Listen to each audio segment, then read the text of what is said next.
ഇപ്പോൾ കിട്ടിയത് വിശദമായ റിപ്പോർട്ടുകളിലേക്ക് കടക്കുകയാണ്. സെക്രട്ടേറിയറ്റ് മാർച്ചിനെതിരായ പോലീസ് നടപടിയിൽ പ്രതിഷേധം. ഇടപ്പള്ളിയിൽ യൂത്ത് കോൺഗ്രസിന്റെ പ്രതിഷേധം ഇപ്പോൾ നടക്കുകയാണ്. അതിന്റെ വിവരങ്ങളിലേക്ക് നമുക്ക് വരാം. വിഷ്ണു സുരേഷ് ചേരുന്നുണ്ട് വിവരങ്ങളുമായി കൊച്ചിയിൽ നിന്ന്. വിഷ്ണു, എന്താണ് സാഹചര്യം? വിഷ്ണു,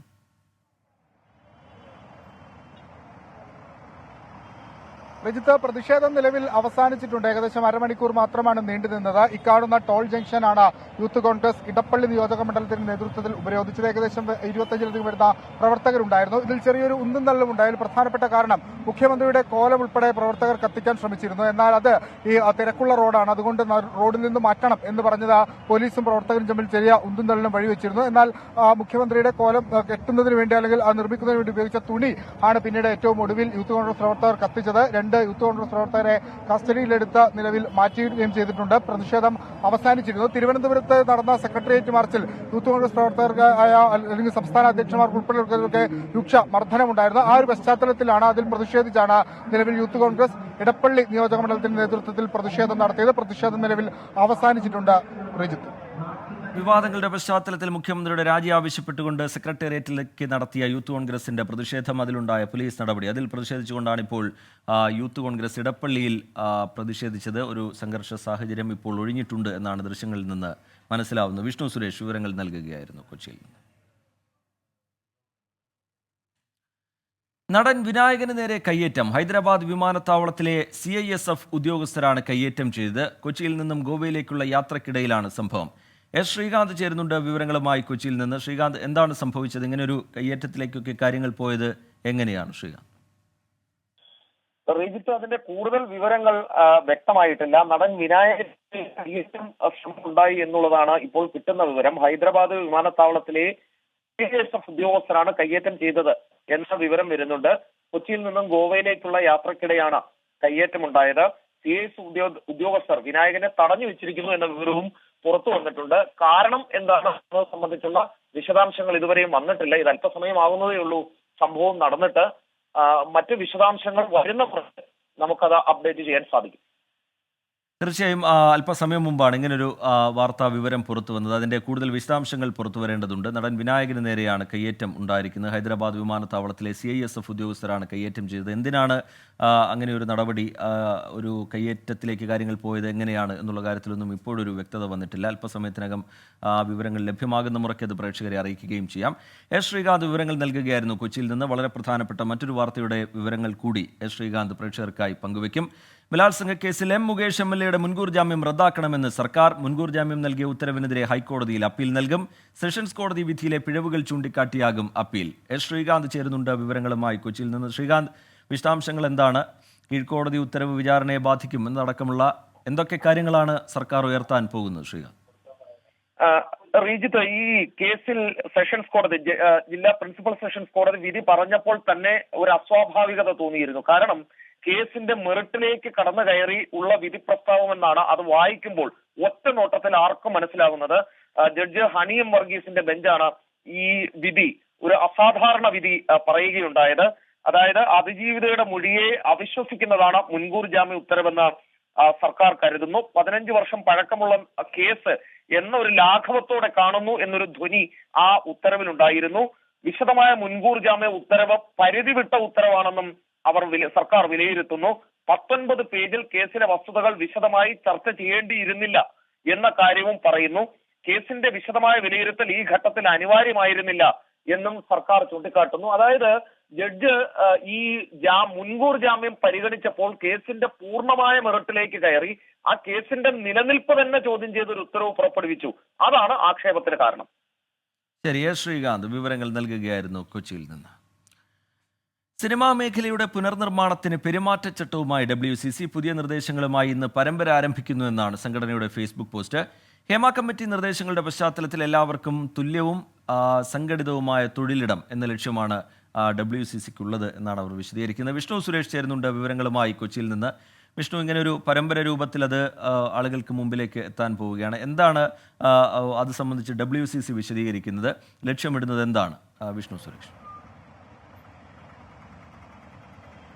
രജിത്ത്, ഹേമ കമ്മിറ്റി റിപ്പോർട്ടുമായി ബന്ധപ്പെട്ട് WCC അംഗങ്ങൾ നടത്തിയ പഠനമാണ് ഈ പരമ്പരയായി പുറത്തുവരുന്നത്. ഓരോ ദിവസവും ഓരോ ഫേസ്ബുക്ക് പോസ്റ്റ് എന്നുള്ളതാണ് നിലവിൽ നമ്മൾ മനസ്സിലാക്കുന്നത്. ആ ഫേസ്ബുക്ക് പോസ്റ്റിൽ ഉണ്ടാകുക ഈ WCC കണ്ടെത്തിയ കാര്യങ്ങൾ, ഏതെല്ലാം തരത്തിലാണ് സിനിമാ മേഖലയിൽ തൊഴിലിടത്തിൽ സ്ത്രീകൾക്കടക്കമുള്ള ആളുകൾക്ക് സുരക്ഷിതമായി ജോലി ചെയ്യാൻ സാധിക്കുക, അതോടൊപ്പം അവരുടെ തുല്യ വേതനം ഉറപ്പാക്കുന്നതുമായി ബന്ധപ്പെട്ടുള്ള നടപടികൾ എങ്ങനെ സ്വീകരിക്കാനാകും, അതുമായി ബന്ധപ്പെട്ടുള്ള കാര്യങ്ങളായിരിക്കും ഫേസ്ബുക്ക് പോസ്റ്റിൽ ഉണ്ടാകുക എന്നാണ് വ്യക്തമാക്കിയത്. നേരത്തെ തന്നെ സിനിമാ മേഖലയിൽ പ്രതിസന്ധിയുമായി ബന്ധപ്പെട്ട WCC 2 പഠനങ്ങൾ നടത്തിയിരുന്നു. ആ പഠനങ്ങളുടെ കൂടി വെളിച്ചത്തിലാണ് അവർ ഈ ഹേമ കമ്മിറ്റി റിപ്പോർട്ട് അനാലിസിസ് ചെയ്തത്.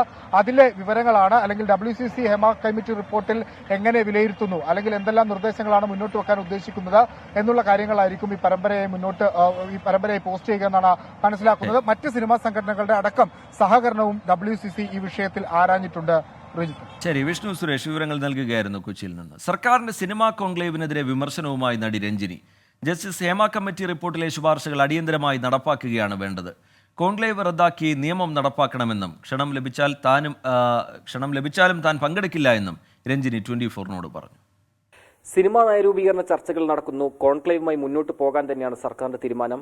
ഈ ഒരു തീരുമാനത്തെ, കോൺക്ലേവുമായി മുന്നോട്ട് പോകുന്ന തീരുമാനത്തെയാണ് ഇപ്പോൾ നടി രഞ്ജിനി ഫേസ്ബുക്കിലൂടെ വിമർശിച്ചിരിക്കുന്നത്. രഞ്ജിനി ഇപ്പോൾ 24 ചേരുന്നു. ഒരു പബ്ലിക് ഫണ്ട് ഉപയോഗിച്ചുള്ളൊരു അൺനെസസറി ആയിട്ടുള്ളൊരു കോൺക്ലേവ് എന്നാണ് മാഡം ഫേസ്ബുക്കിലൂടെ പറഞ്ഞിരിക്കുന്നത്. എന്താണ് വിമർശനത്തിന് കാരണം?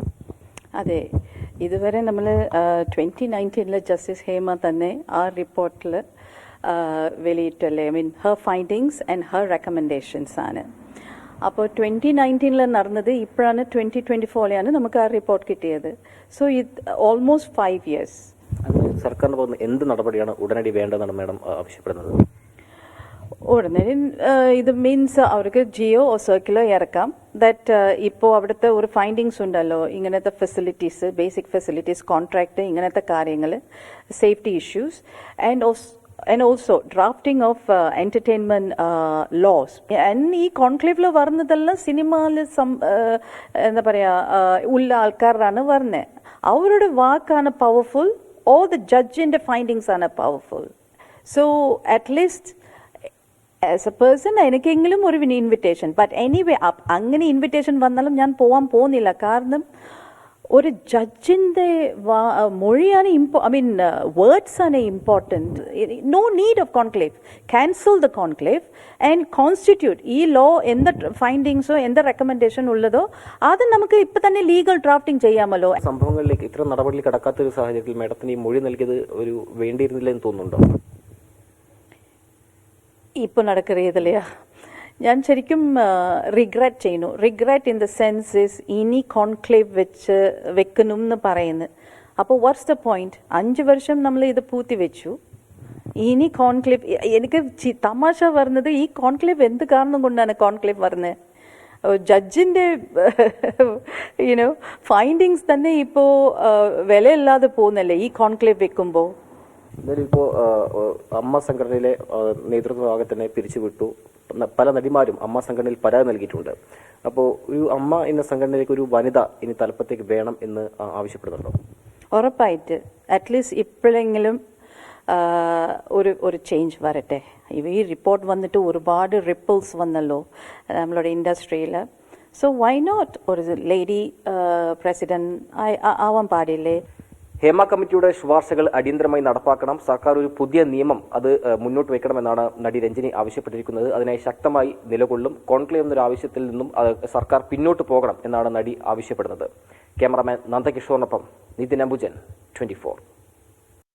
ആഭ്യന്തര വകുപ്പിനെതിരെ യൂത്ത് ലീഗിന്റെ പോലീസ് സ്റ്റേഷൻ മാർച്ച് നടക്കുകയാണ്. പോലീസ് ഉദ്യോഗസ്ഥർക്കെതിരായ ആരോപണങ്ങളുടെ പശ്ചാത്തലത്തിലാണ് പ്രതിഷേധം യൂത്ത് ലീഗും ഘടിപ്പിക്കുന്നത്. മലപ്പുറം പോലീസ് സ്റ്റേഷൻ ഗേറ്റ് തള്ളിക്കയറാൻ പ്രവർത്തകർ ശ്രമിച്ചു. മിഥില ബാലൻ ചേരുന്നുണ്ട് വിവരങ്ങളുമായി. മിഥില, എന്താണ് ഇപ്പോഴത്തെ സാഹചര്യം? മിഥില, പ്രതിഷേധം എങ്ങനെ?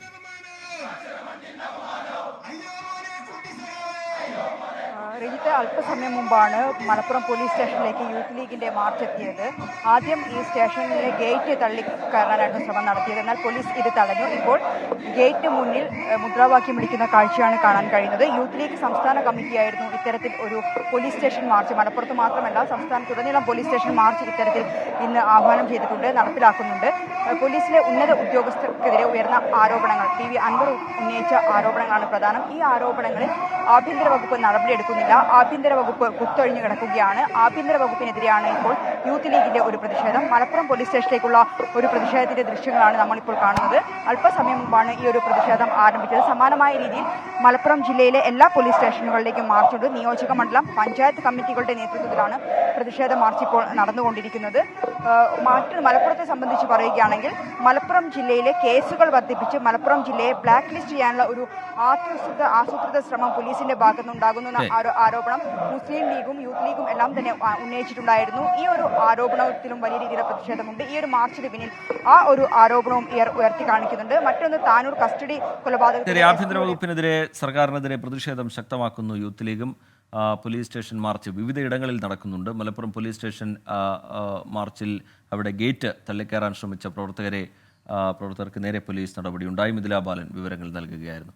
തിരുവനന്തപുരം നഗരത്തിൽ ശുദ്ധജല വിതരണം മുടങ്ങിയിട്ട് 2 ദിവസം. അറ്റകുറ്റപ്പണിക്കായി അരുവിക്കരയിലെ പ്ലാന്റ് താൽക്കാലികമായി അടച്ചതും തിരുവനന്തപുരം നാഗർകോവിൽ റെയിൽപാത ഇരട്ടിപ്പിക്കൽ പ്രവർത്തനങ്ങളെ തുടർന്നുമാണ് കുടിവെള്ള വിതരണം മുടങ്ങിയത്. നാളെ കുടിവെള്ള വിതരണം പുനഃസ്ഥാപിക്കുമെന്നാണ് സർക്കാർ പറയുന്നത്.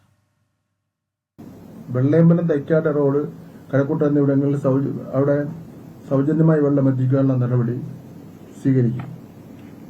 അതിനായി 24 ടാങ്കർ വണ്ടി വെള്ളയമ്പലം തൈക്കാട് ഭാഗങ്ങളിൽ എത്തിക്കും.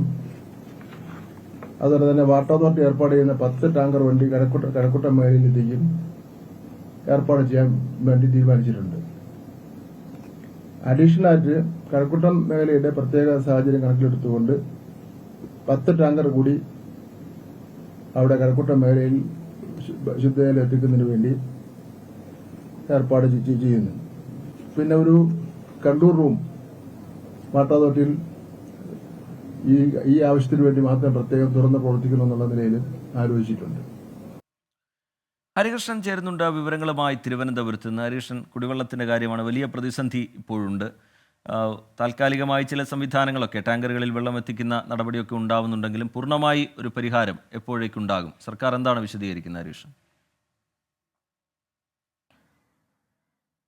രജിത്ത്, പൂർണ്ണമായൊരു പരിഹാരം അത് ഉണ്ടായിട്ടില്ല എന്ന് തന്നെ വേണം പറയാൻ. കാരണം നമ്മളിപ്പോൾ ഞാൻ നിൽക്കുന്നത് കരിക്കകം ഭാഗത്താണ്. ഇവിടെയൊക്കെ നമ്മൾ ചോദിച്ചിരുന്നു, പ്രതികരണം തേടിയിരുന്നു ജനങ്ങളുടെ. ഇപ്പോഴും വലിയ പ്രതിസന്ധി തന്നെയാണ്. ഈ വെള്ളം വന്നിട്ടുണ്ടെങ്കിലും അത് പൂർണ്ണമായി അല്ലെങ്കിൽ സഫീഷ്യൻ്റായ രീതിയിൽ എത്തുന്നില്ല എന്നുള്ളത് തന്നെയാണ്. ഈ കഴിഞ്ഞ 2 ദിവസങ്ങളായി തിരുവനന്തപുരം നഗരത്തിൽ ഈ 44ഓളം വാർഡുകളിൽ ഇത്തരത്തിലൊരു പ്രതിസന്ധി ഉണ്ടാകുകയും ചെയ്തിട്ടുണ്ട് എന്നുള്ളതാണ്. സെക്രട്ടേറിയറ്റിൽ പോലും വെള്ളം മുടങ്ങുന്ന ഒരു അവസ്ഥ കൂടി ഉണ്ടായിട്ടുണ്ട്. ഇതിനുശേഷമാണ് ഒടുവിൽ ഈ മന്ത്രി ഇടപെട്ടതോടുകൂടി ഒരു യോഗം ചേർന്നത്. ഈ മന്ത്രി ഇടപെട്ട് ഈ യോഗത്തിൽ വിലയിരുത്തിയ പ്രധാനപ്പെട്ട കാര്യം എന്ന് പറയുന്നത് വാട്ടർ അതോറിറ്റിക്ക് ഇതിൽ വലിയ വീഴ്ച പറ്റിയിട്ടുണ്ട് എന്നുള്ളതാണ്. അവർ നേരത്തെ തന്നെ വിശദീകരിച്ചൊരു കാര്യം എന്ന് പറയുന്നത് ഈ തിരുവനന്തപുരം ഈ നാഗർകോവിൽ ഈ പാതിരട്ടിപ്പിക്കലിൻ്റെ ഭാഗമായിട്ട് റെയിൽവേ പാതിരട്ടിപ്പിക്കലിൻ്റെ ഭാഗമായിട്ടാണ് ഇത്തരത്തിൽ ഈ നവീകരണ പ്രവർത്തനങ്ങൾ നടക്കുന്നതുകൊണ്ടാണ് ഈ വെള്ളം എത്താത്തത് എന്നുള്ളതാണ്. അതിനോടൊപ്പം തന്നെ ഈ അരുവിക്കരയിലെ ഒരു പ്ലാന്റ് നിലച്ചതും ഈ വെള്ളത്തിൻ്റെ ഒരു പ്രതിസന്ധി അത് ഇരട്ടിയാക്കുന്നതിന് കാരണമായിട്ടുണ്ട് എന്നുള്ളതാണ്. കഴിഞ്ഞ 2 ദിവസങ്ങളായി ജനങ്ങൾ നെട്ടോട്ടം ഓടുകയാണ്. കുടിക്കാനും കുളിക്കാനും ഒക്കെ വെള്ളമില്ലാതെ വരുന്നൊരു അവസ്ഥ ഉണ്ടായിട്ടുണ്ട്. ഏതായാലും താൽക്കാലികമായ ഒരു പരിഹാരം ഇപ്പോഴുണ്ടാക്കിയിട്ടുണ്ട് എന്നുള്ളതാണ് മന്ത്രി നമ്മളോട് പറഞ്ഞിട്ടുള്ളത്. ഏതായാലും നാളെ പുലർച്ചെ വരെ കാത്തിരിക്കണം പൂർണ്ണമായും ഈ വെള്ളം എത്താൻ എന്നുള്ളതാണ്. അതിനുശേഷം മാത്രമേ പൂർണ്ണമായി വെള്ളം എത്തുകയും ഈ ജനങ്ങളുടെ പ്രതിസന്ധി പരിഹരിക്കാൻ സാധിക്കുകയുള്ളൂ എന്നുള്ളതാണ് മന്ത്രി പോലും പറയുന്നത്. ഏതായാലും യോഗം വിലയിരുത്തിയത് ഈ വാട്ടർ അതോറിറ്റിക്ക് ഇതിൽ വലിയ വീഴ്ച പറ്റിയിട്ടുണ്ടെന്ന് തന്നെയാണ്. റിജിത്ത്, ശരി, ഹരികൃഷ്ണൻ വിവരങ്ങൾ നൽകുകയായിരുന്നു തിരുവനന്തപുരത്ത്. വാർത്തകളിലേക്ക് വീണ്ടും. സൂപ്പർ ലീഗ് കേരളയ്ക്ക് ഇന്ന് തുടക്കം. ഉദ്ഘാടന മത്സരത്തിൽ ഫുൾസാ കൊച്ചി മലപ്പുറം FC നേരിടും. രാത്രി 8-ന് കലൂർ ജവഹർലാൽ നെഹ്റു സ്റ്റേഡിയത്തിലാണ് മത്സരം. കലൂരിൽ നിന്ന് അനിൽ വാസുദേവ് നമുക്കൊപ്പം ചേരുന്നുണ്ട്. അനിൽ, എന്താണ് സ്റ്റേഡിയത്തിന് മുമ്പിലെ കാഴ്ചകൾ? കാണികളൊക്കെ എത്തി തുടങ്ങിയോ അനിൽ? കാണികളൊക്കെ എത്തിത്തുടങ്ങി. സൂപ്പർ ലീഗ് കേരളയുടെ പ്രഥമ സീസണ് കിക്ക് ഓഫ് ആവാൻ ഇനി ഏതാനും മണിക്കൂറുകൾ മാത്രമാണ് ബാക്കിയുള്ളത്. 8 മണിക്കാണ് മത്സരം തുടങ്ങുക. 6 മണിക്ക് ഔദ്യോഗിക ഉദ്ഘാടന ചടങ്ങുകൾക്ക് തുടക്കമാവും. എന്തായാലും കേരളത്തിൻ്റെ സ്വന്തം പ്രൊഫഷണൽ ലീഗ് എന്ന പ്രത്യേകതയാണ് ഈ ലീഗിനുള്ളത്. ആദ്യമായാണ് ഫ്രാഞ്ചൈസി മാതൃകയിൽ 6 നഗരങ്ങൾ കേന്ദ്രീകരിച്ച് 6 ടീമുകളെ മാറ്റുരയ്ക്കുന്ന ഒരു ടൂർണമെന്റ് കേരളത്തിൽ വരുന്നത്. കേരള ഫുട്ബോളിന് വലിയ ഊർജ്ജം നൽകുന്ന, കേരളത്തിലെ നിരവധി താരങ്ങൾക്ക് അവസരം നൽകുന്ന ഒരു ടൂർണമെന്റ് എന്ന തരത്തിൽ ഇത് വലിയ രീതിയിൽ സഹായം ചെയ്യുന്നു തന്നെയാണ് KF അടക്കം കാണുന്നത്. നമ്മളിപ്പോൾ ദൃശ്യങ്ങളിൽ കാണുന്നത് മലപ്പുറം ടീമിന്റെയും ഒപ്പം തന്നെ ഫോഴ്സ കൊച്ചി ടീമിന്റെയൊക്കെ തന്നെ ആരാധകരൊക്കെ തന്നെ സ്റ്റേഡിയം പതിവ് പോലെ ബ്ലാസ്റ്റേഴ്സിന്റെ മത്സരത്തിനൊക്കെ തന്നെ കാണുന്ന പോലെ സ്റ്റേഡിയം നിറയ്ക്കാനുള്ള ഒരു ആവശ്യത്തിലാണ് ആരാധകരൊക്കെ തന്നെ. നേരത്തെ മഞ്ഞ ജേഴ്സിയിൽ മാത്രം ആളുകളെ കണ്ടതെങ്കിൽ ഇപ്പോൾ പർപ്പിളും അതുപോലെ തന്നെ വെള്ള ജേഴ്സിയിലുമൊക്കെ തന്നെ തരംതിരിഞ്ഞ അത്തരം ആരാധകരെയും കാണാൻ പറ്റും. എന്തായാലും കേരളത്തിൽ ഒരുപാട് താരങ്ങൾക്ക് അവസരം നൽകുന്ന, ഇല്ലെങ്കിൽ കേരള ഫുട്ബോളിന് വലിയ ഗുണം ചെയ്യുന്ന ഒരു ടൂർണമെന്റ് തന്നെയായിരിക്കും സൂപ്പർ ലീഗ് കേരള എന്ന കാര്യത്തിൽ തർക്കമില്ല. ശ്രീജിത്ത്. ശരി, അനിൽ വാസുദേവ് വിവരങ്ങൾ പങ്കുവെക്കുകയായിരുന്നു കലൂർ സ്റ്റേഡിയത്തിൽ നിന്ന്. രാത്രി 8 മണിക്കാണ് മത്സരം. കാണികളൊക്കെ ആരാധകരൊക്കെ എത്തിക്കൊണ്ടിരിക്കുകയാണ്. ഇനി ഇന്നത്തെ സ്വർണ്ണവില. ഇന്നത്തെ സ്വർണ്ണനിരക്ക് സമർപ്പിക്കുന്നത് സ്പർശ ഗോൾഡ് ആൻഡ് ഡയമണ്ട്സ്. ഫിജിറ്റലാകൂ ഇനി സ്പർശയോടൊപ്പം.